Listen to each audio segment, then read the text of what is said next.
Hello, and welcome aboard our free inter-orbital shuttle. In just a few moments, we'll arrive at the Orbital Games Preservation Museum and Gallery.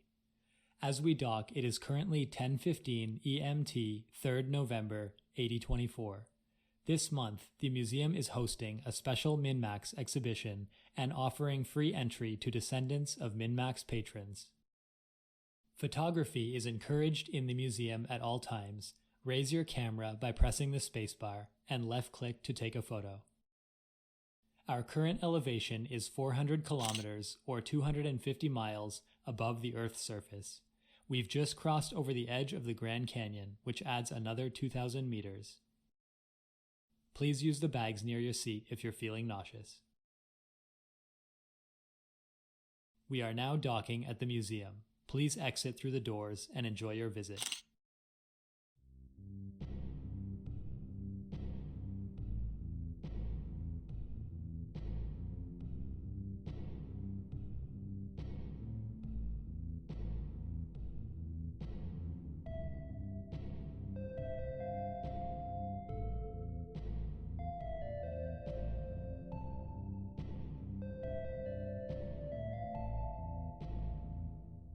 Hello, I'll be your tour guide today. My name is Orby the Fourth. Unlike my great grand orb, I can talk. That's how I can assure you I won't go evil. Ha ha. Follow me to the next room to start the tour.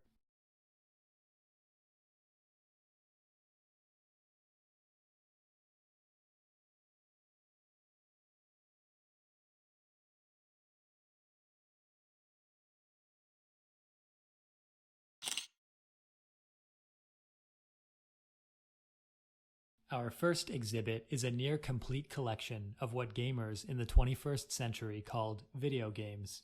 These thick paper-bound booklets cost hundreds of millions of dollars to create and sometimes spent a decade in development before release. Gamers would purchase them for up to $80 and would stare at them for hundreds of hours at a time, flipping the pages back and forth. Many gamers believed that doing so would unlock achievements. Meet me at the door when you're ready to continue.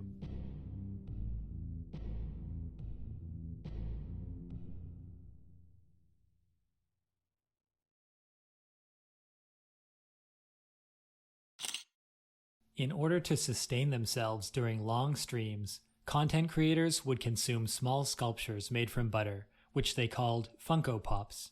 To keep them from melting in the heat, they would cover them in pickle-flavored dust.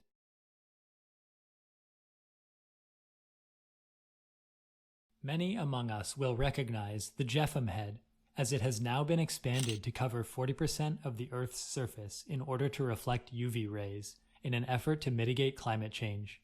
Yet, a little-known fact is that the Jeffem head was originally only the size seen here, and was used quite effectively as a means to signal to gamers which YouTube videos they should click on. This painting is an artist's interpretation of a scene from a popular video game that simulates walking. I personally find walking very strange and cumbersome. Nevertheless, I'm proud to report that this museum has a fully working version of this arcade game, which can be viewed and played in our next room. Meet me at the door when you're ready to continue.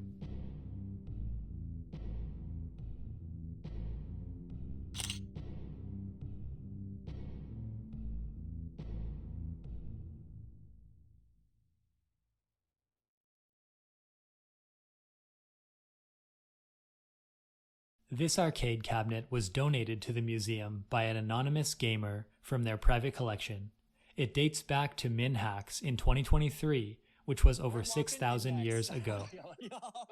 Walking Simulator was very popular in its time. Fans would often dress up as the characters from the game and act out scenes while walking along the Mississippi. This cabinet contains the full game, which takes 15 minutes to play. I'll wait by the door when you're ready to continue the tour.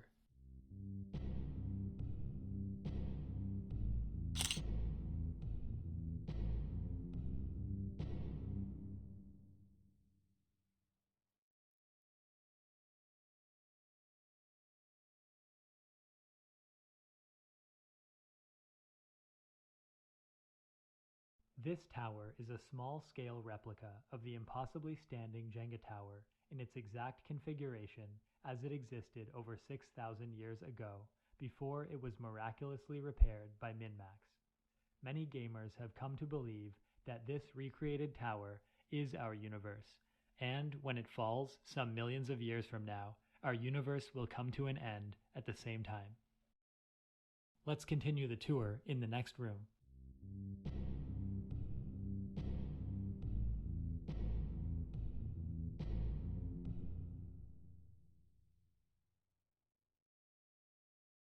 I'm Richard, and I welcome you to the Beginner's Jeffem. In the 21st century, a game called The Beginner's Guide was released to polarized reviews. A few decades earlier, in the 20th century, Jeffem was released to polarized reviews. The sign is supposed to say, Whisper Machine Active. I'll come back to this later.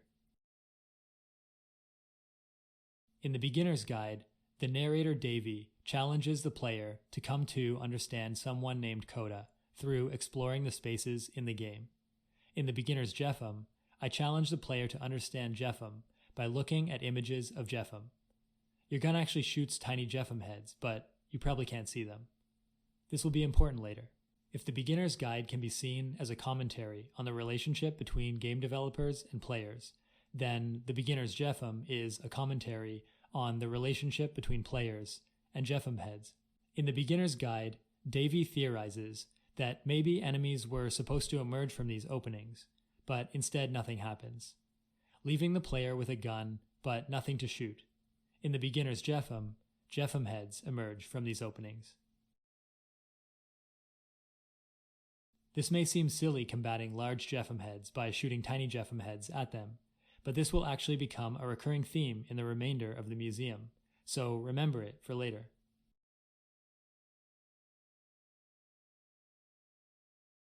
Let's continue the tour in the next room. I like how you can see the bottom of the world from here.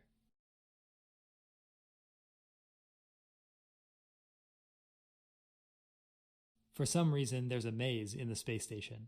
I'll skip you to the end to save some time.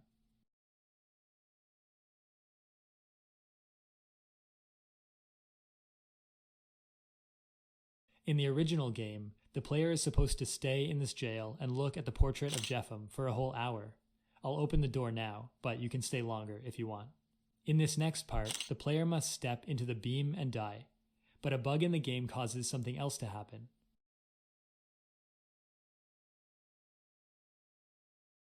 The player floats upwards. This bug was actually left in the final version of the game. I like how from above the level, you can see how many more Jeffem heads there were that the player could never normally access. What was the meaning of all these Jeffem heads? Hey, it's me, Orby. Hope you're enjoying the museum. You've been touring for a while now. I wonder, are you thirsty? I think the true power is within you.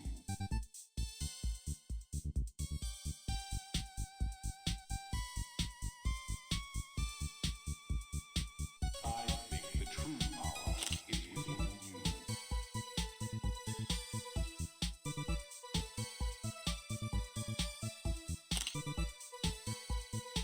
I think the true power is within you.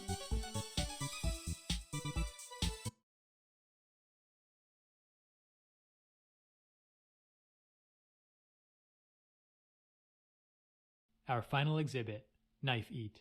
This is my favorite part of the museum. I'm kind of Obsessed with it. Knife Eat was a white-knuckle game show that was sadly cancelled before its time. Daring contestants would eat food precariously off the blade of this very knife. I'm so glad this is preserved here, because everything must be preserved. Even you and I must be preserved. Let me show you why Knife Eat got cancelled.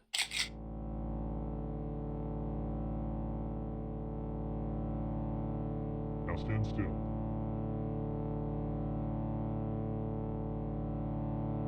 You will be forever a part of gaming history. Stand still and let me preserve you. Now stand still.